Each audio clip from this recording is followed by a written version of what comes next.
What's up, Active Lifers? Welcome back to the Active Life Podcast. I'm Dr. Sean Pastuch. I'm your host. Today's guest is my friend Aaron Adams. We go on a journey down memory lane, and we talk to you about the things that we learned since then to now. I first hired Aaron back in 2013 to come out to the gym that I owned to teach us Olympic weightlifting. When I say I, what I really mean is my business partner did it, and I supported it. We don't talk about Olympic weightlifting very much on this show at all. Aaron has undergone a personal transformation that I believe is very much in line with mine. And so we share the things that we've learned along that journey, the idea that our friends from 10 years ago, who we haven't seen in 10 years, wouldn't know who we are anymore. And Aaron talks about the AI platform that he built that helps coaches save a ton of time. So give it a listen. Keep an open mind. It just might help change you. Aaron Adams, welcome to the Active Life Podcast. It is a pleasure to have you here. Thank you for having me on. Super grateful. You are welcome. I actually thought of you the other day. I forget who the comic was that I was watching, but I love stand-up comedy. It's one of my favorite things to take in from a content perspective. And the stand-up comedian was talking about things that white people can do that black people can't do, and things that black people can do that white people can't do. And one of them, like he was talking about jumping as something that black people can do that white people can't do, and he was talking about dreadlocks, something that black people can do that white people can't do. And I was like, I know a guy who's white who can jump, who has dreadlocks. I think either the comedian doesn't know about you, or you're the outlier. Find the comedian so I can send him the video. Do you remember the video of me doing the backwards box jump? I don't need a video. I watched you do it in person. Oh, that's right. Yeah, you have seen it. I forget. I forget how long we've known of each other. Even It's wild. Well, I remember. So I'll give people some background there. Aaron was a high-level Olympic weightlifting competitor who, when you lived in Baltimore, used to travel around the gyms teaching weightlifting technique. And I owned a CrossFit gym for not very long at the time. I feel like it was 2013 when you came out. And in 2013, you might have even come out like right after we got the electricity turned on after Hurricane Sandy. I'm pretty sure it was. Yeah. Or it might not even have been working, actually. I don't remember if it was or not. I remember it was early. I remember the whole room wasn't matted yet when you were there. Yep. And my business partner at the time was the one who had spoken with you. And so I'm waiting for, like, my vision at the time, it was still early in my formative career as it pertains to weightlifting. I'm picturing little did I know, I'm picturing a lumbering guy who's going to come in and like have, the prototypical what your mom would think a weightlifter looks like, when not your mom, but my mom, if I said an Olympic weightlifter. And then in walks this, 135 pounds at the time. 5'4", 5'4", dreadlock, white dude. I'm like, who the fuck is this guy? And where's the Olympic lifter who's going to come out? And then you started talking about, it was the first time I ever heard the knees coming forward a second time. And that just, the double knee bend. Yes. And that just sent me on a whole tizzy of, I know nothing. Yeah. It's a good place to be though. Yeah. For some of your life. Yeah. But so tell them about the reverse box jump. Oh yeah. So this was a few years after that. I did I want to say it was 50 something inch backwards box jump. Mm-hmm. It was clear up like towards my shoulder blades, and mind you, I'm 5'4", but it was extremely high. And I jumped up onto it backwards. And this was like at the beginning of Instagramming. Hold on. So it was, just so people understand, it wasn't like it was behind you. You jumped and turned around in the air and found it. It's jumping backwards and blindly landing on it. Right. Yeah. And I like the big thing that I always use that as a teaching tool was that you actually don't need to see the target if you're jumping. Like you don't need to be able to look at it and jump forward. And most of the time, Olympic weightlifting is pulling back because the bar is pulling you forward. And I'm like, oh, it's very similar to a backwards box jump. And people would start doing it, and then we would level up and one day I got real froggy and just kept stacking weights on top of weights on top of weights. And I got to it, and it was fun. I'll send the video to you. I can't believe I still have it, I'm sure. But yeah, if you have it, you should definitely send it to me, because it'll be the clickbait that gets people to listen to this podcast. Has nothing to do with Olympic weightlifting. Perfect. I love clickbait. I click on it every time anyway. Perfect. It'll be, watch what happens to this guy when he tries to jump on a 50-inch box backwards. And then it's like we're talking about intellectual highbrow coaching. Perfect. Which is funny, because that's what I originally contacted you about. Was I was thinking back to that time though in the gym in Long Island, right? Is that where it was? Yep. And I remember thinking back to that time of squirrely little me walking in thinking I knew a whole lot about Olympic weightlifting. Tie-dye shirt. And yeah, that's right. Man, dude, you have a great memory. It's way better than mine. But just how we've progressed as coaches, right? Like over time. And I have my own little coaching group that I like keep up with, of friends and people in the industry that I just like to talk to. And, every couple of weeks we'll get on a call and talk. And I think I had just recently talked to you, and I thought back, like, what would Aaron in 2013 say to Aaron 2022 and vice versa?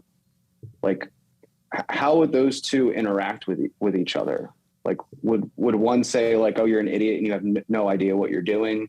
Would another one be really nice and say like, look, you're on your journey, like, maybe tone this up or tighten this up a little bit? And I mean, even at the time in 2013, I thought I was going to be a floor coach for the rest of my life until I was in my 60s. Like, I was just going to be up there coaching people every day, waking up at 4 a.m, getting to the gym. And like, it's just weird. I think more coaches should do that, is look back 5 years or look forward 10 years. And how are you talking to yourself? How is past you talking to future you? I want to lay out some groundwork context here, because I think this is probably where we should spend most of our conversation. And the thing that prompted me to ask you to come on was for everybody to give some insight into who you are and how you think. Aaron sent me a text that basically said, I had this conversation in my private group today. You should take it and run with it. Like, make it yours. Go ahead. Talk to the world about it. They'll hear you. And I said, no, I think you should come on the podcast and you should talk about it, because it's your thought. And after you've been on the podcast, then I can take it and run with it, and I can credit you and tell people to go back to the podcast to listen to it. What Aaron was speaking about was, it was, what if the 2013 version of me just teleported to 2022, right? And then with like the same mindset and the same judgment that you had for coaches in the industry prior to you learning how to be a coach in the industry, and you looked back at the 2013 version of you, right? With the same mindset that you have then, but the education that you have now, how would you have judged the 2013 version of yourself, who was still evolving on your journey, who is still evolving now? Right. And what you basically said is, if you feel like it would be wrong to shit talk that version of yourself because you just didn't know any better 9 years ago, well, then think about that when you think about shit talking people publicly or privately in your own thoughts now, who are on their journey to improve who they are. Absolutely. I think far too much of it, and I've said this more and more in the past year than I care to, a rising tide will lift all ships. So us sitting around here pointing to each other saying, this person doesn't know what they're doing, this person doesn't know. No, none of us know what we're doing. Like, how full of shit are you? I don't know what I'm doing. I'm just figuring it out as I go along, just like everybody else. I'm just a little bit further down. I've learned some different lessons, things like that. But like, sitting there and telling everybody that they're doing it wrong doesn't make you more right. Mm-hmm. Well, so I think that I think what would be more resonant than describing telling people that they're doing it wrong, only because I think that most people who would listen to this show are already not telling other people that they're doing it wrong. But they might be thinking that person doesn't know what they're talking about. And then discounting that person as being credible. And I say that because, look, truth be told, I still do it. I still do it, and it's a conscious thing now where like, instead of having the immediate reaction to it that I used to have, now I let it sit in my head through a few nights of sleep. And then I make a decision as to whether I want to do anything about it or not. And when I say do anything about it, I'll give you a simple example. There was a video that came out last week or this week, talking about what it means to be a world-class coach. And my immediate impression was like, that's the biggest bunch of bullshit I've ever heard in my entire life. Yeah. I should come out and say something about it because I know a lot of people have seen it. And I didn't. And the way I've thought about how to speak about it is totally different than the way I was going to speak about it right away when I saw it. Right. So that's the thought process that I think is important. How did that conversation go in your coaching group? So it was different because this actually stemmed from a post that I had made, which was somebody doing some dumb shit on a Bosu ball with weights. And I was like, guys, just stop. Like, there's just easier ways. And I was really frustrated at the time. And I posted it, realized it. I didn't take it down, but everybody in my group was like, yeah. They all hopped on board. And I felt that mob mentality of like, oh yeah, let's just go full on and just shit on this person as hard as we can. Let's get the meme. Like, okay, Aaron 9 years ago would have been all for that. But Aaron today stopped and said, hold on, I think I was wrong on this, right? Like, I don't think that it was the right thing to do to even make that post, because while it may be silly to me and it may not be useful and it's super clickbaity, it's not my job to sit there on the internet and bash people. That's not who I am. And that's not who you guys are. Like the people that I was talking to, I'm like, that's not who we're trying to be. That is not us living up to our better self or the self that we want to be. Like, I don't want my daughter and son to look at that and be like, oh, that's cool. We can do that. We know better than that person on the internet. Like, no, actually, we don't. I don't know what they're going through. I don't know if they really needed to hit that post because they needed an extra 10,000 views so that they could get 5 clients and feed their kids. I don't know. Mm-hmm. Like, that may 100% be their motivation, is to just do that. And that's, who am I to judge that? If that person actually told me that, right, I would be like, oh my God, I'm so sorry. Like, that's not who I'm trying to be. And I'm not trying to have friends of like coaches that are doing that as well. Now, what I ended up doing was I reached out to the guy. I was like, hey, look, I'm sorry I made this post. Here's what's going on. This is why it was bothering me. It hit me at a tipping point. He was like, dude, don't sweat it, man. It's fine. That was it. Done. End of story. Did you, so here's a really important, thing to discuss around that, especially in 2022, as we talk in June. Why leave it up? Why not take the post down? And I'm not judging either way. I actually have my own opinions for what I think would have been best, and I'll tell you afterwards. But I want to hear your answer for why leave it up, why not take it down? Because I'm not a person that's going to sit there and say that I never did anything wrong or that I'm not doing anything wrong right now. I will 100% own up to it. And when people say that and ask me about it or look at that or like, oh, you did that here, I'm like, you're right. And I learned from that. But I'm not going to take down, like, you can't erase scars. Mm-hmm.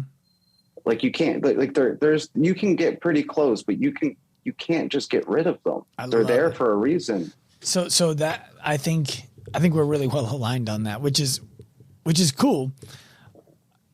The reason why I would leave a post like that up is to go back to as a learning experience for me to share with other people. And I think that the maturity that you expressed in speaking with the person who made the post about allows you to do that in an altruistic way. Meaning someone might see that and trash you for it right in your own comment section. And then your response can be, you're absolutely right about what you're saying here. And I expressed this to the person in this post and decided to leave it up for the opportunity to show you where I've made a mistake so that you know that you also can make a mistake. And, you know, it didn't harm anybody. So I'm not leaving this thing up here that's causing this person damage, right? I wouldn't do something that like is now having someone receive hate mail on a regular basis. Right. Because that would be to hurt somebody else to the benefit of me being able to show that I've grown, and that I wouldn't do. Yeah. But this is not that. And I had similar experiences with my own social media account and the podcast. I've had a lot of evolution over the last 7 years since I started this podcast, and 5 years, 6 years, whenever I started the show. And I thought about deleting early stuff. And then I think I was listening to an Andy Frisella show when I was still listening to his stuff. And he was talking about how he hasn't deleted any of his content because it's a timestamp on growth. You can go back and listen and be like, oh my God, I used to say that kind of shit. And it's true. Let me real quick. When you wrote in your logbook of all your workouts, you went back and erased all your bad workouts, right? Right. Right. You went back and tore the pages out, like, because you didn't want to see those. They didn't really have those bad days. Never happened. Right. Right. Oh no, you did. You left it in there so you could see on this day I was feeling like this. Here's what I did previously. Here's what I did after. Oh, so you learned from that. You didn't just erase it. Mm-hmm. It's the same thing. It's just with this. Well, the difference is with your head. The difference is it's public, right? The difference is in the case of media, the logbook goes next to my bed. In the case of media, my logbook goes next to your bed. And you have the opportunity to see my mistakes anytime that you want to see my mistakes. And that's exposing. Beautiful. It's beautiful. It is, right? Because it's once something I've learned is that once I own the error, it's not something someone can use against me anymore. Exactly. Yep. Exactly. You can't be harmed when you're so open that there's nothing I have to hide. Right. I'm sure you learned this in your relationships, right? Like this is like a cornerstone of relationships is if you could admit when you were wrong, understand how to change it or the behavior, right? And then put that work in to be a better human being, then your relationship prospers. That goes with your athletes. That goes with your wife or husband or partner. That goes with any relationship it goes with your animal, the animal that lives at your house. The same social agreement has been made. If you continue to make, hey, I understand that you peed on the floor. Here are some disciplines that we need to do in order for you to not pee on the floor. Dog goes, all right, cool. That's the social contract. Got it. And then everything's great. They sleep with you, lick your face, and they scratch at the door on the way out. I'll share a story that I think you'll enjoy. I hired what I thought would be a business coach in 2016. Yeah. To help me develop business skills because while I was really busy, I wasn't very productive and I wasn't making any money. And the business coach, basically the first thing he told me was, if you want to make more money, you need to be a better person. And we can go into what that conversation ended up being, and it was really valuable, but I don't think this is the podcast for it necessarily. The long story short is he taught me that it's not about me and that it's still my responsibility. And so for all the times I've made it about me, I need to apologize to people in order to release myself of that burden and to release them of it. And so I had one in particular person in my life who I was like, there's no way this was my fault, right? No way it was my fault. And I knew, he told me straight up, that's the person you need to apologize most to. Mm-hmm. I'm like, for what? He's like, I don't know. You got to figure it out. So I spent 2 years apologizing to everybody else who I knew I had something to apologize for along the way. And I started with my wife. And I was like, I apologize for not taking seriously enough your request for me to wear a wedding ring. I didn't prioritize it because it wasn't important to me, but it's not about me. It was important to you. It is important to you. So now I'm going to wear it every day. And that was changed our relationship. Yep. And it took me 2 years to get to the person who I felt like I needed to apologize for. When I got there, I still didn't know what I was apologizing for. But what I apologized for was whatever role I played in the breakdown of our relationship that I was unaware of at the time. I apologize for my lack of awareness, and I apologize for the execution of whatever I did because I wasn't aware. And not being aware isn't an excuse. Correct. Correct. And that's why it required the apology. That's what I came to understand. Yeah. I think people don't realize, often enough that it's not like there's two individuals, right? In any situation, there's two things. It's not the two things that matter. It's how those two things connect. That connection that you make with another person, another being, or whatever it is, that is actually where life happens. That's where human connection. That's why that's so important. It has nothing to do with the two individuals. It's how they come together and interact that's important. Because you right now as the individual and someone over in Singapore, there is no connection. So there is no heartbreak. There is no worry. There is no nothing. They are another human being that you have no contact with. The connection is the important part. Once that you have that connection, you have every right to say, I'm sorry and thank you.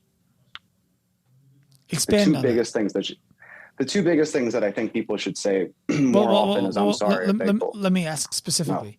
No. What if I learned something from somebody in Singapore without them feeling a connection to me? Are you describing that I now have a connection with them and so I can thank them for it? Oh, of course. Okay. 100%. Yeah. Once that, it's the same thing. I don't know how many Instagram people you follow that have no idea who you are. I have hundreds of them, different business leaders, things like one of my favorites is Sun Yi. Like go follow him if you don't. But I followed him for probably how do you 2 spell years. That? SUN.YI. Okay. Thank you. Yeah, that's a good point. I followed him for probably 3 years. Really, really great guy. Lots of gratitude practices, branding, how to build your brand, how to price yourself right. I mean, you and him would be BFFs, dude. Sent him a message. I think it was like 2 or 3 months ago. He's posted something just really, really powerful to me. So I sent him a message and I said, son, like, thank you so much. You don't know who I am. You don't know anything about me, but like I followed you for 3 years. Everything that you've said over those years has been great. This anchored it in my body. He messaged back, I appreciate you being a part of my journey and I'm a part of yours. Bro, like that connection right there made all the difference. Not only did it anchor it in my body, I will remember that interaction, however brief it was through Instagram messaging. That will have an impact because that message mattered and it resonated. So Sun Yi will live on through me for years and years and years and years after Instagram is well dead. But just that connection, that's where humanity happens. Oh man, big feelings. Well, so how do you do that? Because as the person on the receiving end, and here's where I'm going with it. I don't know who Sun Yi is or what he does for a living, but I imagine there's a potential that he could help you with whatever you're doing for a living. And so would there have been a benefit to him asking a follow-up question of you? Like, what about it was valuable to you so that I can better understand what you're on your journey to doing? Yeah. Okay. Yeah, I absolutely think so. I mean, I do the same thing. Whenever someone follows me on my account or something like that, I'll go look at them, especially like on Deep, and I'll pop over and say like, hey, like, thanks for following me. What stuck out to you? Like, what did you enjoy? Oh, where are you at? What do you do? Oh, you're a coach? That's cool. Like, I'm just curious about humans. Like, I like talking to people. And I think those connections, the more connections that you can make, the more doors that open. Like for him, maybe it just wasn't the time that he needed to make a connection. The stars didn't align. He didn't think about it. If I could help him in any way, wasn't a big deal. But 2 years from now, he might be like, Deep Athletics, what the fuck was that? Right, I remember that. And then be like, yeah, like what? Why? Oh, yeah, I do remember that. Hey, how's it going? Hey, I had a question about that. Like, that's how those things happen. That wasn't like planned, right? That anchor, that huge gift that he gave me he doesn't know anything about that. He just knows that a gift was delivered, and I appreciated it. He appreciated giving it. I heard an expression one time to build relationships that will lead to revenue. Building revenue doesn't necessarily lead to relationships. And it resonated with me because the idea of it was if everyone you talk to becomes somebody who you feel like you need to sell something to, then you lose the opportunity to give and gain value from people that is non-monetary. And there might be a time, a year, 2 years, 3 years, 5 years down the road, that person does become a monetary relationship with you. But all of the interactions that you have with them between now and 5 years later could lead to immense growth that you otherwise would have missed out on if the only thing you were focused on was the monetary relationship with them. Yeah. I mean, it's the same thing as falling in love with the journey, right? Like, you need to be in love with the journey. People say this shit all the time, and it's so frustrating when you have no idea how to fall in love with the journey. But everybody wants the goal. They want to win. They want to win the championship. They want to lose the weight. They want to be pain-free, right? Mm-hmm. Well, then when they get there, they go, okay, cool. What's the next goal? Instead of falling in love with that journey. It's the same thing with relationship building. I don't talk to you because I want you to buy something. I talk to you because I like talking to you. Mm-hmm. Like, most of the time when we have like deep sales calls, like a coach will set up a meeting with me or something like that. We talk for probably 45 or 50 minutes just about life. No, you got kids, like, what's going on? Like, oh, interesting. And like, some of them are active life clients, right? Like, mm-hmm. Some of them want to talk and see what's going on. And they're like, you sound a lot like Sean. You know, Sean says that all the time. And like, I'm like, yeah, because he's a smart guy. You should fucking listen to him. Thanks. So like, yeah, these things like happen. I don't care if they buy anything. I just want them. I want to have a conversation with them and know a little bit more. I've ran gyms. I know what it's like to manage gyms and manage people.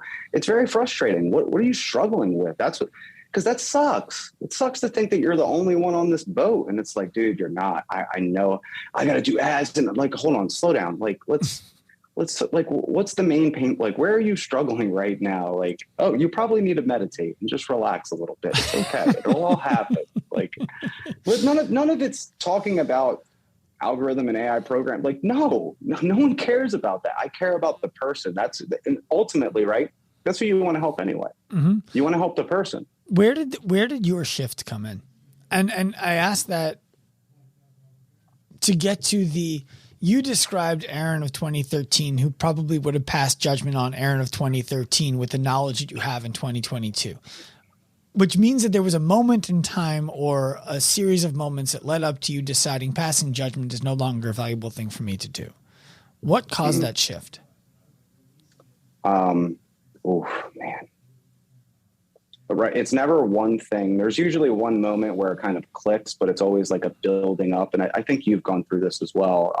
I would suspect, at least I think most of us do, is that I went through a long period of time knowing absolutely everything, being very, very sure with everything that I knew, and that I was actually on the right path.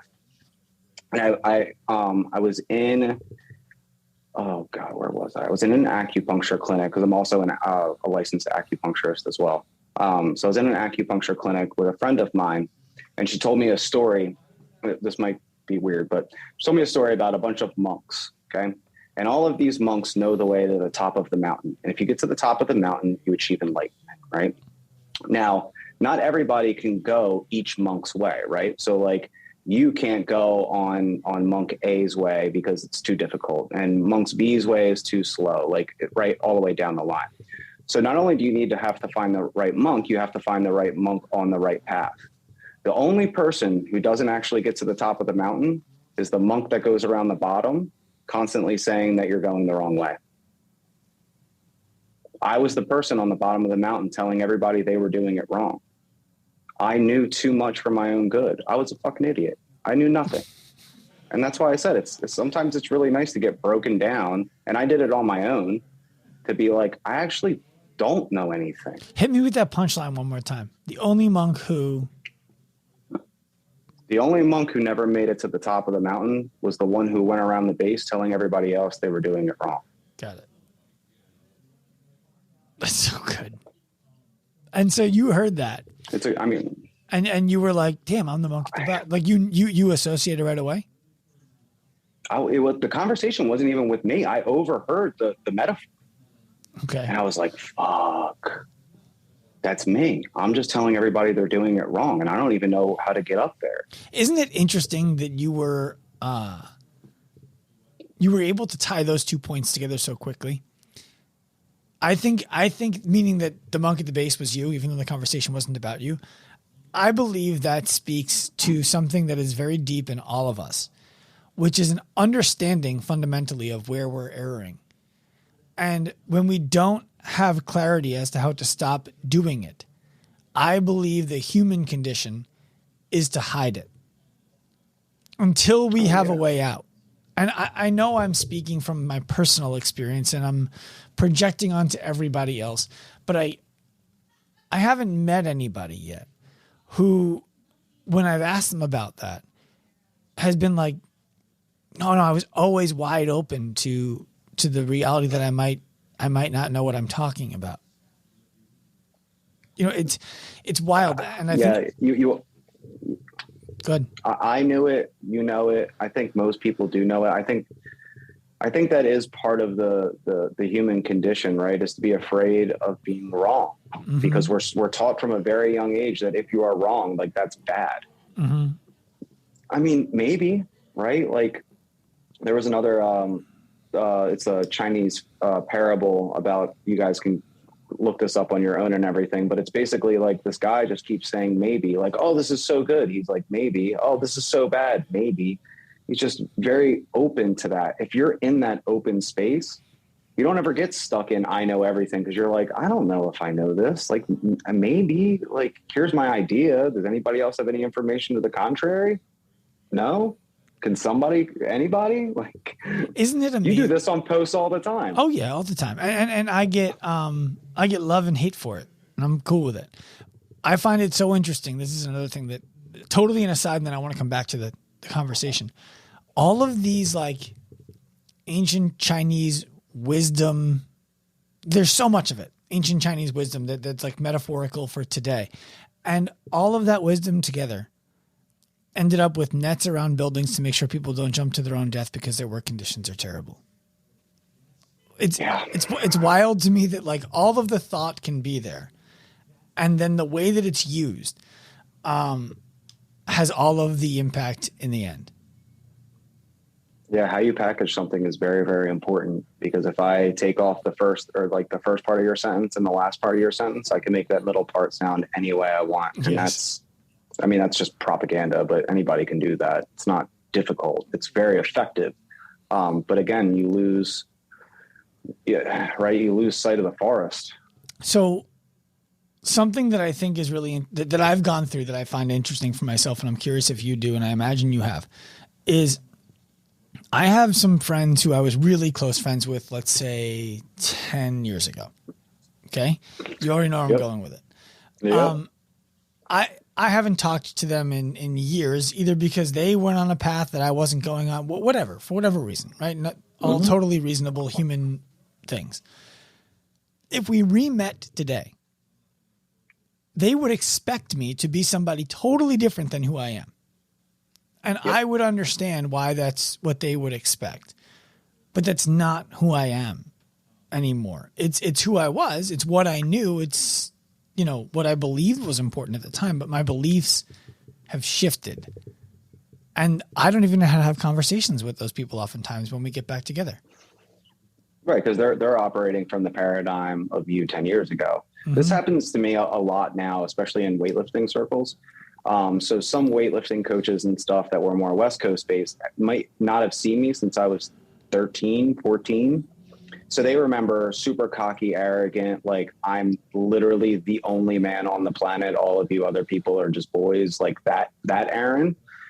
And then I meet them now. I'm like, hey, what's up, dude? Like, how's it going? Like, and one of the first things I usually do is remember the last time I saw them. And I'm like, I'm sorry I was such a dick. Like, my bad. Like, and they're like, I mean, dude, really, dude? Like, who? I don't remember you being like this. And it's like, well, yeah, it was, 15 years ago, 20 years ago, or whatever it is. Like, I'm a different person now than I was then. Like, right. Cellularly, we can even go that route. Cellularly, you are 100% different we'll go like 97%, but like you are a completely different cellular structure.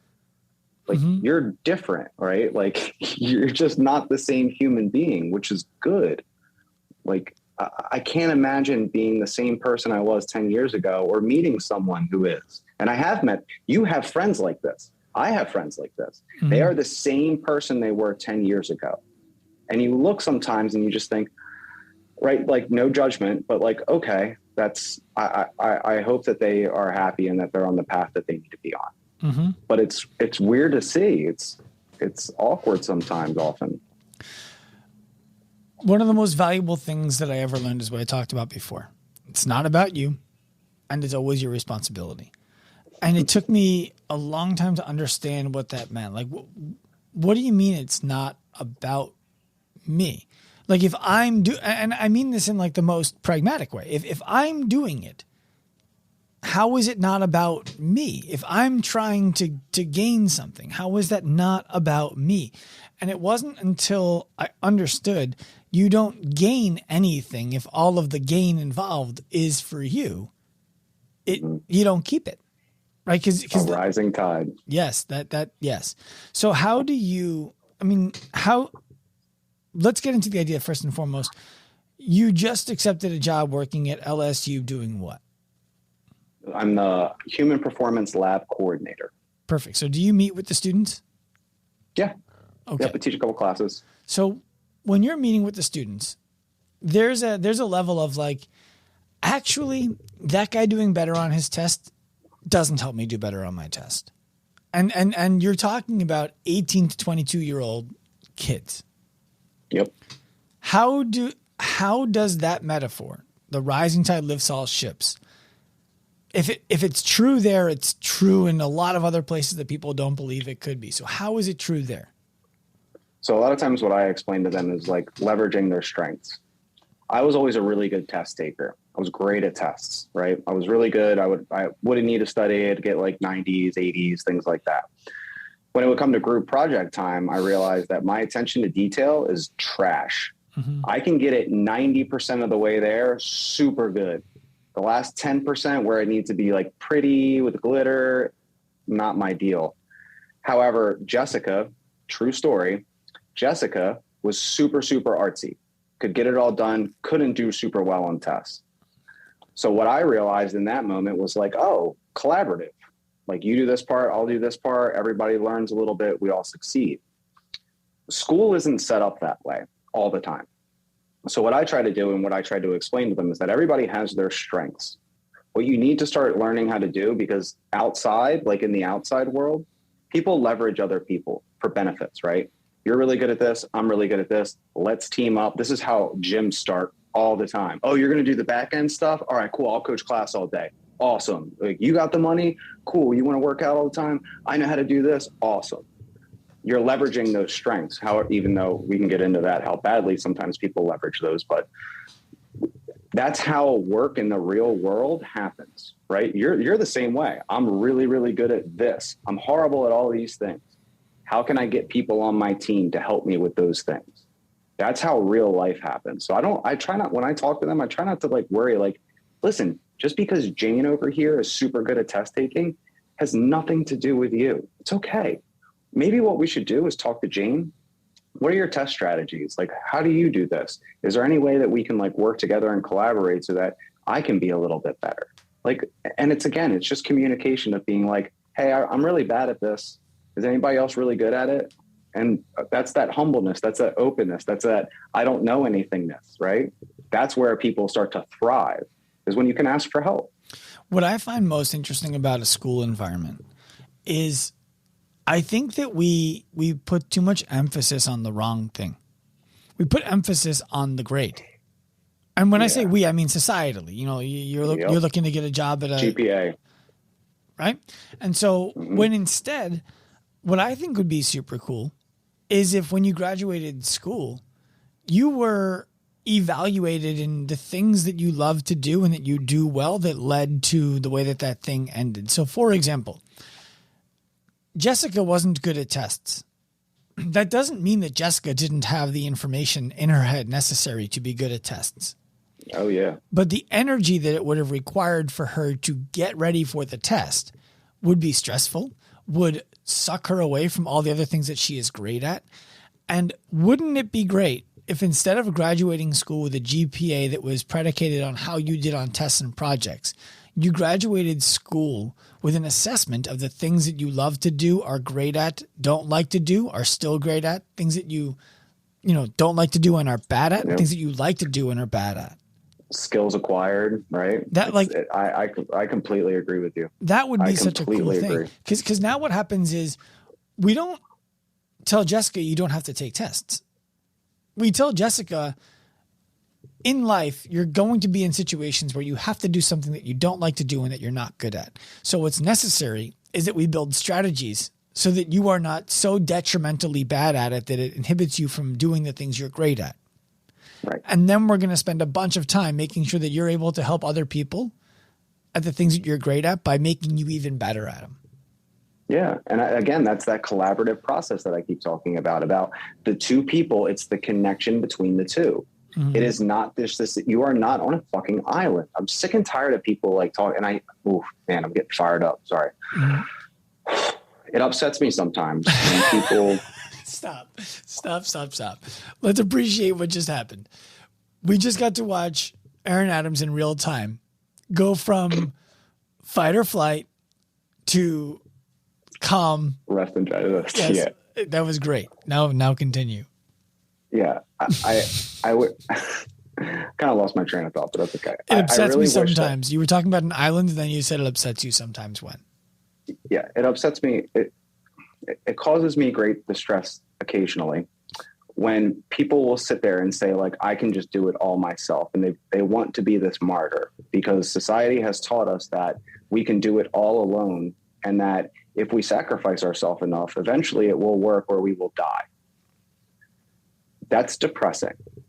That is not how we should be living our lives. We are not, if we were on an island, we would be tigers. We are not tigers. We are apes. We are social animals.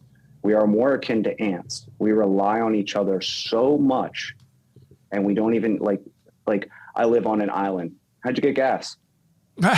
Did you go pump the crude oil and then refine it and then oh yeah, how'd you get those paper plates? Silverware? Anything? Like, you don't live on an island. You literally you want to live on an island, but you don't. What you're afraid of is connection. You're afraid of getting hurt. That is a guarantee you will get hurt. That's part of the process. That's like going through life being like, I don't want to feel pain. Well, I don't want to feel pain either, except that it's going to happen and then move on from it. Well, Tim Kennedy talked about the feeling of pain on my friend Chris Williamson's podcast, the Modern Wisdom podcast. I don't know if you listened to it or not, but what he was describing as it pertains to pain is when he was fighting in the UFC, and he would have a cut under his eye, for example, and had to be stitched. They would tell him, we're gonna numb you up. And he's like, don't numb me up. And they're like, why not? And he's like, I want to remember the pain that this mistake caused me, so I don't make this mistake again. And now, to be clear, I am not suggesting that you tell the surgeon to not numb you up because of the mistake you made. That is Tim Kennedy's journey. He's on it. I'm not on the same one he is. Good for him. He does him. But the point is, he was talking about people don't want to feel pain. And when you don't feel pain, you don't get the lesson that the pain is supposed to give. And I was having a conversation with a gym owner just last week about what you were just describing, the island, only in a different way. He was talking about, he was an ex-police officer, so he gives discounts to police, military, fire. I said, cool. Do you give discounts to the farmer? Well, no. I'm like, well, why not? Well, they're not sacrificing the same way that they're not putting their life on the line. I'm like, well, they are though. And if I'm not mistaken, the firefighter, the military, and the police all get paid. And it was all by choice. We haven't had a draft since Vietnam. So they made decisions. And I'm in full support of our military. I'm in full support of our police. I'm in full support of our firefighters.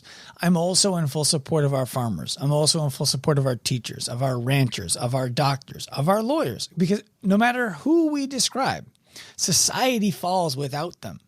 If you have to all of a sudden start raising your own cattle and your own fruits and your own vegetables, you're probably going to starve to death.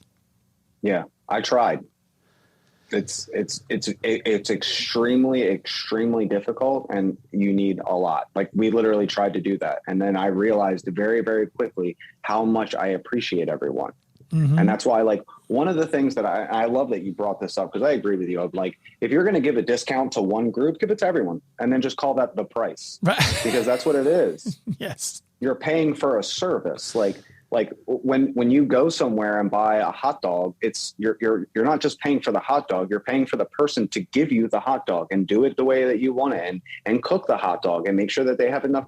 There are so many people, and one of the practices that I do, I say, hey, thanks for putting that mustard on like perfect. Like, you actually put it on perfect. Thanks. Or like, yo, those onions, like, they were so good. Thank you so much for getting up extra early and cooking them low and slow. Like, those little things that, I mean, like, I assume you've been to 1,000 hot dog stands. Like, those things actually matter to me.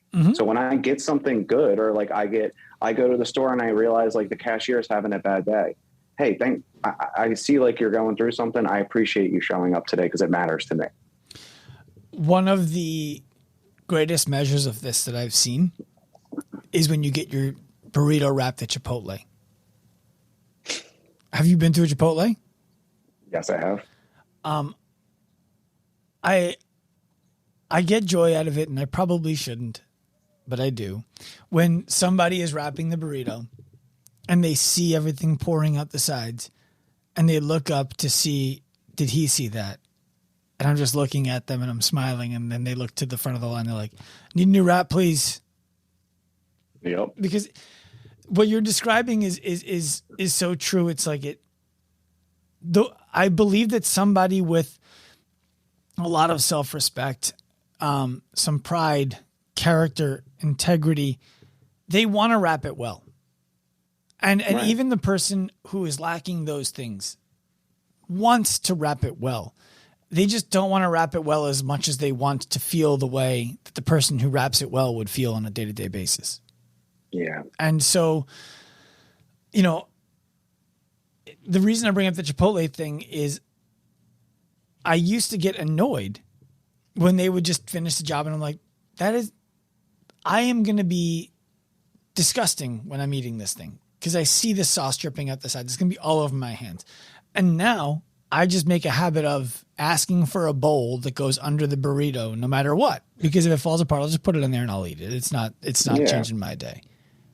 But exactly. How much harm did that actually cause you, as opposed to like, you know, it's a lot of times so there's this theory called the hot cold empathy gap, which is, it goes really for individuals. So hungry Sean has no idea and cannot empathize with angry Sean or even regular Sean.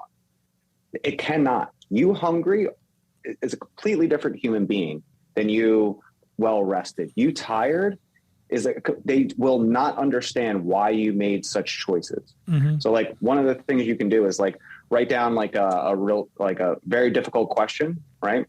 Ask yourself it when you're extremely tired. Ask yourself it when you're extremely hungry. Ask yourself it when you're fine. You're going to come up with 3 wildly different answers, because you're not the same person. What's an example of the question you would ask, and how would you make sure that you're asking it in a way that you haven't seen the answers that you gave when you were alert, when you were tired, when you were hungry? So it would just be an emotional thing. So like, Julie takes Rob's sandwich and throws it on the ground. How do you feel about Julie? Okay. Me normal, like me. All right. So here's a great example. Me fired up. If I allowed myself to get fired up, like I did a little while ago, I'm gonna be like, Julie, are you serious? Like, I'm going to freak out. I'm going to be yelling. Like, Julie is not cool. Not cool. Me right now, I'm like, yo, maybe Julie maybe there was an insect in it. Maybe it was poisoned. Like, we don't know the situation. Like, maybe we should go talk to Julie. Julie's having big feelings, it looks like. Maybe we need to talk to Julie about how she's handling her big feelings. Mm-hmm. Hungry Aaron is going to be like, why? Like, why would you even do that? I'm starving and you're throwing food on the floor. Mm-hmm. Like, it's so you want that emotional response of, how would you feel if this happened? It's a really, really interesting, because like, and you might like, of course you can fake it, right? You can be like, you know, you read the story and you're like, oh yeah, Julie's super cool and just needs help right now. And you're like burying down all those deep feelings of anger. Like, sure, cheat it. Okay. It's not really doing the practice. Like, all right, you win, I guess. One of the things that's becoming more and more obvious to me as we talk is where your beliefs around the value of deep athletics comes from. So let me expand on this. Sure. Deep athletics is an algorithmic programming app, for lack of my computer knowledge to describe it. It basically takes the exercise selection, the reps and the sets out of the math for the coach. Yes? Yep. It's becoming more and more clear to me as we speak, not just today, but in general, that the reason why you would want something like that to exist is because that's the part of coaching that you least enjoy. The sitting by the lack of connection, I'm connecting with numbers, I'm connecting with variables, but I'm not connecting with a person. And so it makes total sense that you would say, how do we outsource that? Yeah. Right. And then I imagine there are many coaches for whom they come to and they're like, this is amazing. Thank you for doing this. And for other coaches, there is anger that I really believe is a mask for fear that something like this could replace me. Yep. I've met, and I mean this in the most sarcastic way possible. I've met coaches that write the best programming in the world, bar none, never going to happen. Probably at least 100 of them. I bet you were one of them. Best pro. Oh, Aaron 10 years ago was that guy. Mm-hmm. And then very quickly, even while doing deep, when we started actually getting into the nuts and bolts of things, I was like, oh shit, I don't know anything. I had all these different assumptions and heuristics, they're called, mental shortcuts, that I was making that I didn't even realize I was doing. Like I was making all of these shortcuts, like assessment wise. Here's a great one. Someone walks into a room, right? And they're like limping, or they're not like bending their right knee in order to walk. I already made up all those assumptions. I've categorized that. When I go to write their program in later, I'm going to remember that. Never wrote it down. Was never part of my own little checklist. It's a heuristic. It's a shortcut. I never even asked them about it. I just assumed that they had hip or knee pain and went from there. That's a shortcut that shouldn't happen. But yeah, man. Yeah. I think coaches should be in front of people doing the thing that they love to do and not sitting behind a computer, because writing programming, while you may be the best in the world at it, it just takes far too much time. And most people don't get into coaching to write programming. What about the people who did? Awesome. Great. Keep going. Jump Ship. I feel like that's what Jump Ship does. Like that dude just loves Jump Ship Hawaii. I think he used to be. Oh, I know who you're talking about. I know who you're talking about. He used to be a Misfit. Okay. Yeah. He used to be a Misfit. Yes. Dude, he loves programming. That's Seth, right? Yes. Seth. Thank you. Loves programming. Loves it. Cool, dude. Do it. Great. Full support of it. You got his own little style going. Like I get it. Like neat. Awesome. Again, Aaron 10 years ago would be like, Seth doesn't know what he's doing. Seth does far too much volume, way too many like high skill level things back to back. Like, blah, blah, like, dude, people love it. Great. Like they're getting in shape. They're doing what they love to do. Awesome. Like, like I hope his injury rates are down, like things like that. Like that's like the things that I worry about for people, but like, awesome. I think he's great. I think it's awesome. But if he's the best programmer in the world, cool. So what does the coach do if the program is written for them? Like, aren't they less, I'm going to say this differently because I don't want to come across as if I believe this. The fear is that they're less valuable. The fear is that they're less valuable. If I didn't write the program, I'm just a therapist making sure somebody can perform the program. I didn't get into coaching to be a mental therapist. Like, what does the coach do? Okay, if you didn't get into coaching to do mental therapy, you got into the wrong profession, because that's probably 80% of what you do as a coach is mental therapy. Whether it's someone came in and had a bad day and then you need to talk to them and see how you're going to level set expectations for the day, or somebody's having a really great day and you need to go off programming a little bit, or someone is having a lot of pain in their right shoulder that they didn't typically have. It's like because they slept funny. That's your job as a coach. Your job as a coach is to be there with your eyeballs that are trained to see people moving and doing things and interacting with them. You sitting behind a computer is great. It's awesome. It's a waste of your time. No one gets, like, I really believe that nobody actually gets into fitness to help write programs. They get into fitness to help people, however paradigm that looks. I don't, right? Like just to push back a little bit. I think people get into fitness because they like fitness and they think they can make a living wearing sweatpants. And if helping people is how it gets done, then they'll do it. That's fair. That's, you know what? All right. Like, All look, right. I can eat that. I know plenty of people, and I am one, who, you know, got into fitness, not because I was like, that person's suffering and I feel for them and I want to help them.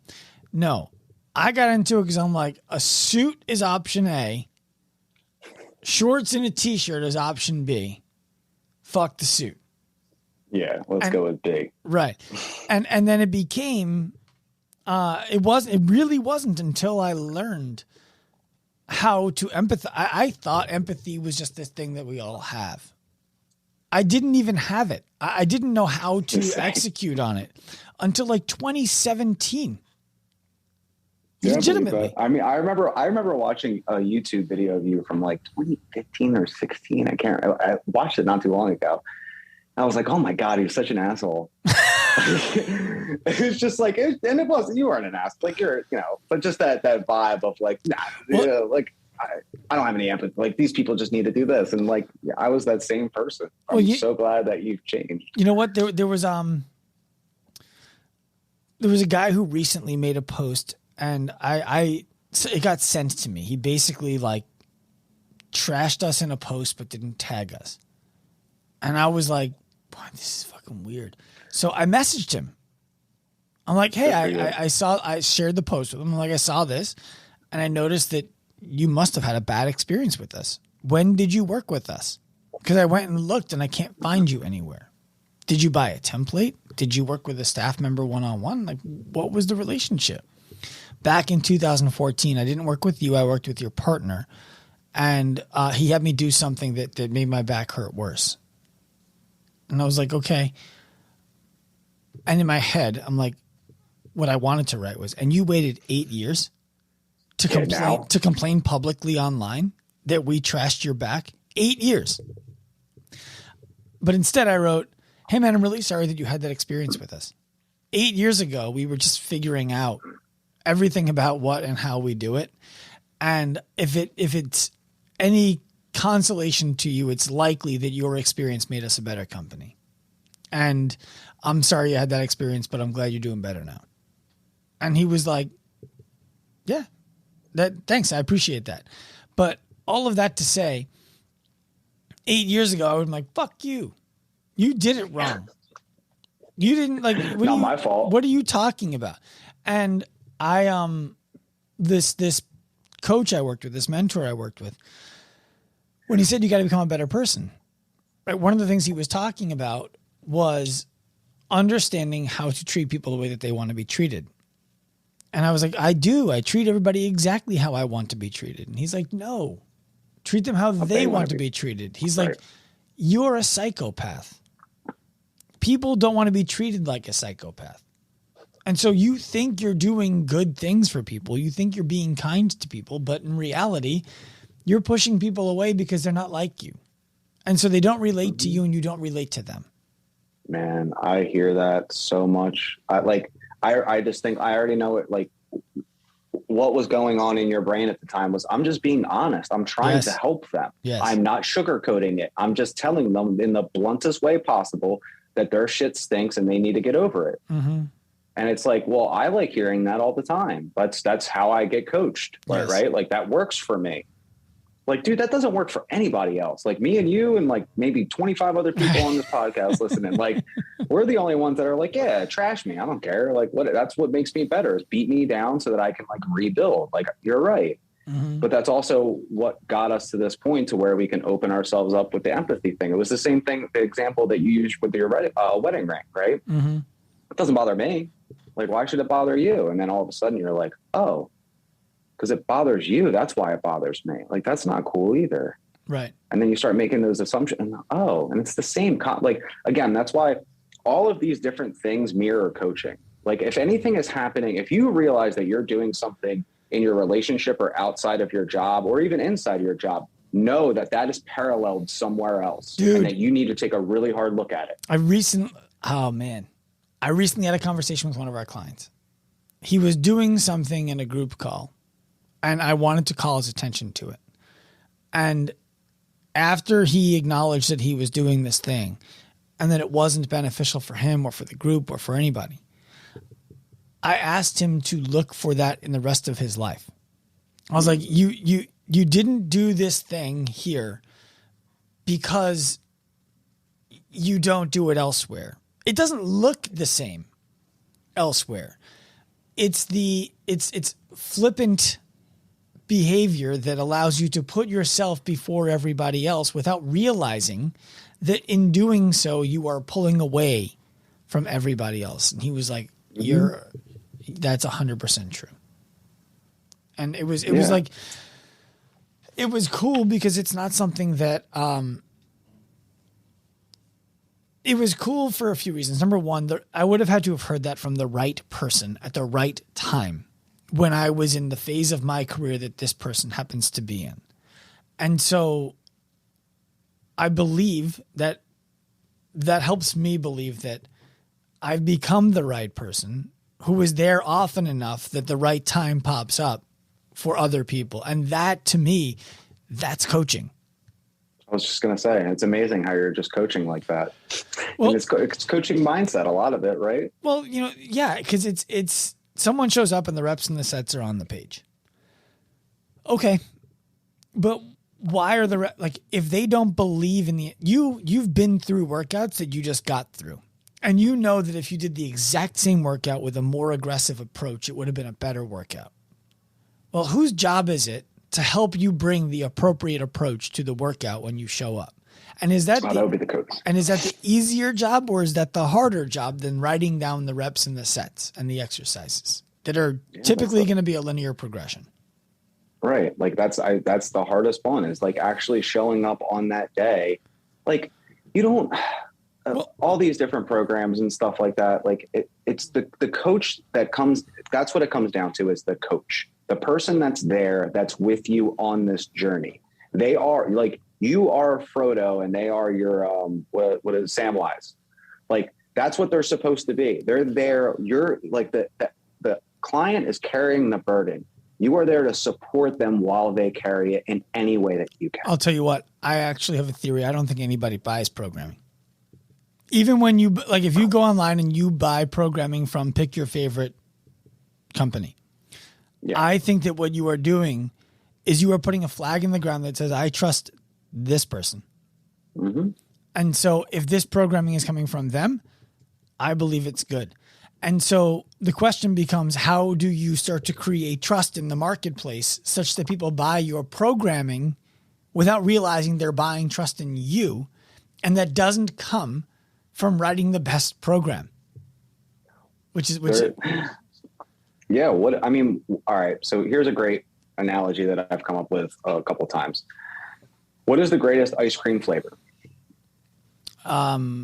Depends on where I'm buying my ice cream, but let's just go with a standard vanilla chocolate chip. Okay. You're wrong. It's cookie dough. It depends on where I'm getting it from.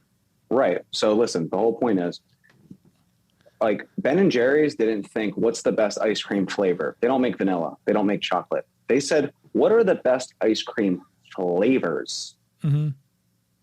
Because not everybody likes chocolate. Not everybody likes Rocky Road. Not everybody likes vanilla. Let's get creative with this. Let's start bringing all these things in. That's why they're successful, because they think different. They do things differently. To go further, I think what Ben and Jerry's actually sells is smoke some weed and rebel against the machine. And then that's where they started. Yeah. Their first big for people. One of them went to my high school. I don't know if it was Ben or Jerry, but for people who don't like studying business, I'll give you a shortcut. There was a time when Haagen-Dazs was trying to bury Ben and Jerry's, and Ben and one of the founders or both of the founders went to Haagen-Dazs headquarters. I think Pillsbury might own Haagen-Dazs or something like that. Pillsbury, because they went there with a sign that said like, "What's the Doughboys' problem?" And that was their marketing campaign. They were giving out Ben and Jerry's, and they were documenting it. And so I think that's a really good example of the reason why people buy into, all these things should be in the same ice cream is because they believe in 2 I stand what these people stand for, and they make this ice cream, so I'm going to give this ice cream a shot. I like it. I don't love it as much as I thought that I would, but I'm going to tell you that I love it because I want to support that person, and now we're going to build a myth around it. I completely agree with you now. I think, this is like goes back to brand recognition, because isn't it funny how I can change my mind so quickly? That's good. That's a sign of growth. Yeah. Brand recognition is huge because people don't buy hard work pays off because they think it's going to make them champions. Even they might. They buy it because they want to support Matt Frazier because he's the champ. Because they like it. The same thing with Rich and same thing with all those other guys in CrossFit. They're it's why Jillian Michaels is so exciting. People just love to buy what she is selling, even though Gwyneth she Paltrow can contradict herself. Yeah, exactly. I mean, what's the other super strong guy that's handsome? Oh, that Australian one, dude, that guy, the strong, handsome guy. I don't know. I don't know. He has another workout program. It's like they all have something, but all they're doing is they're buying it. You're right. They're buying it from that person because that's whom they've built trust in. It's a lot of it's like the same thing with Deep, right? Like people buy the programming because they trust that the thought that I put behind it and the face that I put on when I'm like representing Deep Athletics is like, yeah, this sounds actually like real solid because it is like that's what I studied for years and years. If I can give you constructive criticism from the outside, I think more of you, less of science, and you'll get more buying. Because here's the thing, right? The person who believes the algorithm is going to make their life easier, you don't need to sell them. They're already bought. Yeah. But you do need to have them decide that you're the algorithm that they should go with and not somebody else's. And so they need to buy from you. The other end is the person who's like, algorithms are going to destroy the coach. You don't need to sell them because they're not buying. But the majority of people are in the wait and see camp. Yeah. And I believe that the wait and see camp are people who are going to want to say, oh, you know what? This guy who sells this is a coach. He believes I have value beyond the program that I write. I trust him. So I will buy Deep. That is the direction I believe you should go more often. I love it. See, I appreciate these things. Everybody's always so scared to say like, hey, I think you're doing something a little different and I think it should be this way. I wish I would have understood that as a coach a long time ago because I probably would have learned a lot more, a lot faster. Look, youth is wasted on the young, right? Man, dude, if I had the energy of my 5-year-old, I would get so much done. I was telling you that, like, my wife and kids aren't here. I was like, every time I said, if my wife and kids weren't around, like, I was going to get so much done. And now I'm eating crow because I have a lot to get done. So I'm working quite a bit. Well, the thing is, for people who don't know, Aaron moved out to Louisiana from the Mid-Atlantic or from Jersey, more quickly. More quickly than his family was able to. So they're going to be following him in a few months. And right now he's there getting all the work done by himself. Without constraint, everything is important. Once the family is there, you're like, okay, I don't have as much time to do everything. I can't do everything. What is the most important thing? Only give me the important stuff. Yep.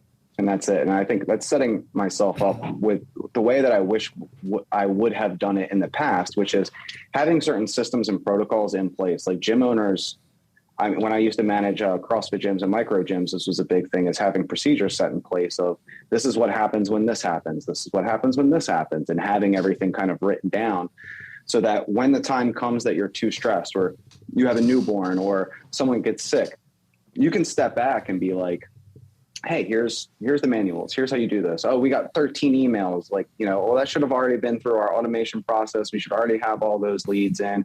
All you have to do is go in and hit send on the mess. Like, that's the way that I'm trying to set up my life now to make my life easier in the future. So this is present Aaron trying to do something that will help future Aaron, even though I have to make some sacrifices right now. There are some things you said there that you also said earlier that I want to shine a light on. And that is earlier you were talking about the hardest part of the coach is showing up on the day and being able to help somebody through whatever they're supposed to be going through. And my slight pivot to that is associated with what you're talking about right now with the process. Somebody gets sick, and so we open up the process manual. The hardest part of being able to show up on the day is having shown up on all of the days before so that you're credible the day that you show up. And the hardest part, I believe, like if you're building procedure manuals, it's much easier to teach people the procedures and have them going through and using the procedures and having the procedures become part of their habit than it is to say, so-and-so is out, let's change your habits for a week until they're back. Right. Right. So it's constantly drilling on that stuff. Yeah. And it's right. Exactly. Constantly drilling. I think if most gym owners took owning a business the way that they took to training, they would do a lot better. Some would do a lot worse because some gym owners train the exact same way that they run their business, which is haphazardly throwing Band-Aids on things and constantly putting out fires from injuries because they don't think long enough. I think that's like the biggest thing with coaches is that they tend to put themselves on the side, like their business and then how they train. They don't see, again, this is the same thing we've been talking about this whole damn podcast, which is these connections, whether it's between future you or training you and whoever, or another individual. It's how we're drawing these lines together that actually matter. That's where all of the magic happens. But like a lot of these gym owners and trainers, they need to understand that like, this is where they're struggling at in their training as well as in their business. And that's not by accident. Mm-hmm. Like the universe will constantly give you the same lesson over and over again until you fucking learn it. Yeah. So Aaron, what would you like our audience to know in closing here? I want to make sure that I didn't leave anything on the table that you think is important to share. No, I mean, talk nice to yourself. I think I really like, again, this is where like, I think you're giving me like the opportunity to talk about deep, and I really want to like talk about the person. Think like, and talk nice to yourself. Like speak to other people the way that they want to be spoken to, which is what you said. Be nice, be wholesome, be empathetic, feel for what other people are doing. Like that's the big one. Actually, Sean, will you do me a favor and do a little lesson thing that we do sometimes in our little group? Sure. Okay. Will you hold your hands open in a circle like this? I can't see what you're doing. Oh, like this. You hold your arms in a big circle, like you're holding a bowl. Yeah. I got it. Okay. In your presence, I feel strong and unknowing. I'm saying that. Do you want me? No, I'm saying that to you. I want you to take it in. That's your little bowl that you just made. Got it. So I'm going to toss this into it. It has nothing about, you don't actually have to feel this way, but this is how I feel in your presence. I feel strong and unknowing. Thank you. I hope you took that in. I did. Good. Because you don't have to feel strong and unknowing, but I feel that way around you and I appreciate it. I like it. So yeah, deep athletics, personalized programming. We also help out coaches if they want programming. So we can tweak the algorithm to basically be more like you, as opposed to just being a computer. And you guys, if you want to just try it out, you can guys go to either App Store or the Play Store. It's on both of those. It's Deep Athletics. You guys get 2 weeks for free. And yeah, it's fun. Play around with it. Aaron, thank you for coming on the show, my man. Thank you. I hope you enjoyed this episode of the Active Life Podcast. Remember, if you feel inspired by our vision to humanize the healthcare industry, professionalize the fitness industry, and empower individuals to live their lives, to reclaim their physical freedom, to develop careers, helping people reclaim their physical freedom, all you need to do is head to activelifeprofessional.com, find the appropriate link that represents you, and get in contact. We'll see you there. Turn pro.